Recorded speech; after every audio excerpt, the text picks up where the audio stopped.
Be ready. 5 seconds. Start. The President's address makes mention of the Code of Discipline and the happy industrial relations which are developing in the country. This Code of Discipline is a very good thing, but I am sorry to say that the success claimed for it has not come as yet. The employers in the country have not accepted this code of discipline in its spirit. They have not accepted it voluntarily. They have not shown by their conduct that they understand and appreciate the spirit of the code of discipline, and something will have to be done about it. The code of discipline can bring about better harmonious relations. It can bring about better industrial relations, and it can create conditions in which the industrial production in the country will go up by leaps and bounds.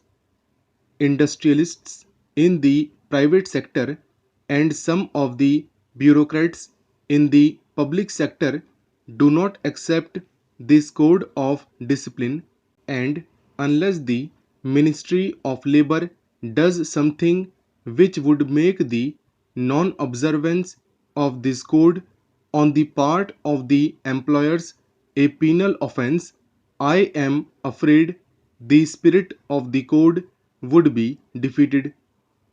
The Ministry of Labor has done well in bringing forward a code of efficiency and welfare. There is as yet not enough agreement on that code, even from the labor's point of view, but I am sure efforts to further the acceptance of this code of efficiency and welfare will be continued, and if that is done, it will be a great help to industrial production in the country. In the matter of the bonus commission, sir, the progress made has been disappointing. It was as early as January 2011 that the Honorable Labour Minister announced the appointment of the Commission. The progress made in respect of the Bonus Commission during the last 14 months has been that its terms of reference have been settled and its constitution has been agreed upon. That I am afraid is very slow speed in the direction of the solution of a problem whose solution is so very important. The President has correctly mentioned the great objective of securing workers' participation in the management and the establishing of joint management councils. But the most important thing is that the gains or the profits should be shared by the toilers. A share of the produce of their toil should come back to those who toil. The acceptance of profit sharing is an old thing. It was accepted by those responsible for the industrial truce 14 years back, but we are yet to evolve a satisfactory formula.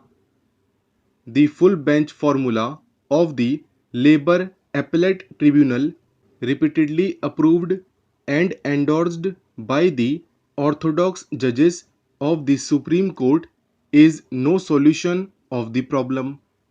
It just denies the workers their due share in the profits.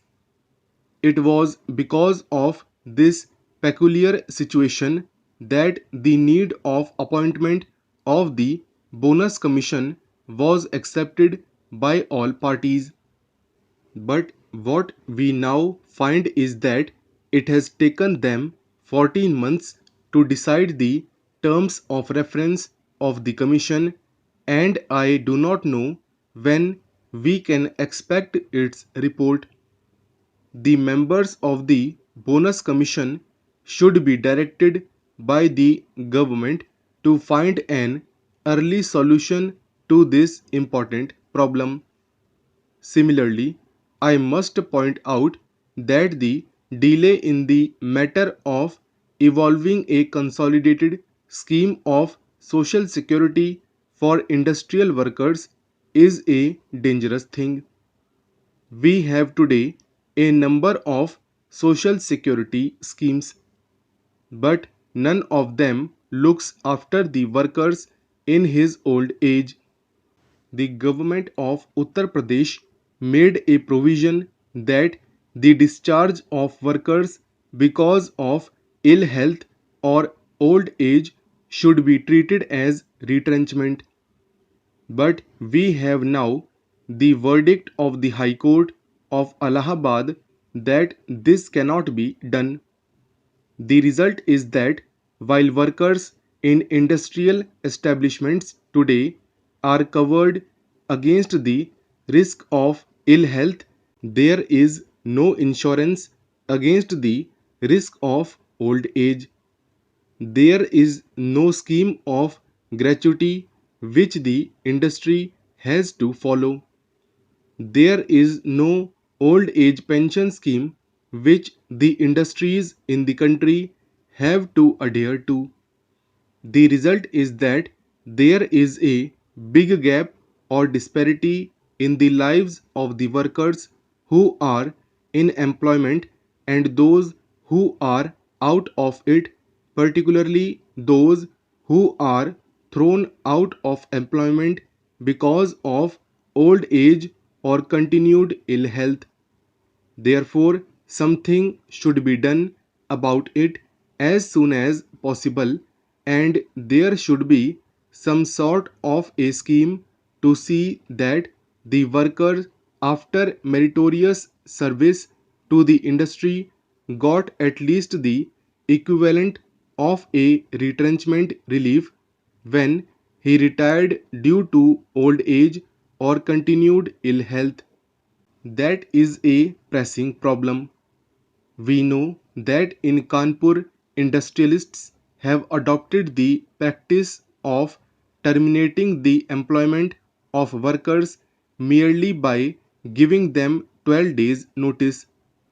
The worker is told that he has been found to be unfit.